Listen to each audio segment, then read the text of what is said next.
ஆகாஷ் பாஸ்கர் மிக சாதாரண நபர். அவங்க அப்பா பஸ் கம்பெனி வச்சு முடிஞ்சு போய் ஷெட்டை வாடகைக்கு விட்டு வாழ்ந்துட்டு இருந்தார். இப்போ ஓல்வா பஸ்ஸே ஒரு 50-100 பஸ் ஓடுது. 1000 கோடி ரூபாய் சினிமா இண்டஸ்ட்ரியில் முதலீடு பண்ணியிருக்கார். யார் அவர்? யாருன்னா நீ கருணாநிதியுடைய மூத்த மக மூகா முத்துனுடைய மகள் தேன்மொழியினுடைய மகளை திருமணம் செய்து கருணாநிதி குடும்பத்தில் இணைந்து கொண்டவர்.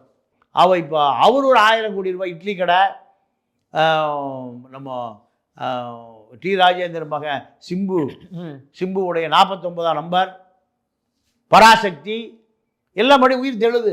கருணாநிதி, பராசக்தி, இட்லி கடை எல்லாம் 1000 கோடி ரூபாய் இன்வெஸ்ட்மெண்ட். மக்கள் வரியாக கட்டுறான். வீட்டு வரி, நிலத்து வரி, சொத்து வரி, உழைச்சிட்டு வேர்வையோடு வந்து கட்டுக்கிற பணம் எங்கே போயிடுது? 1000 கோடி ரூபாய் படம் எடுக்குது.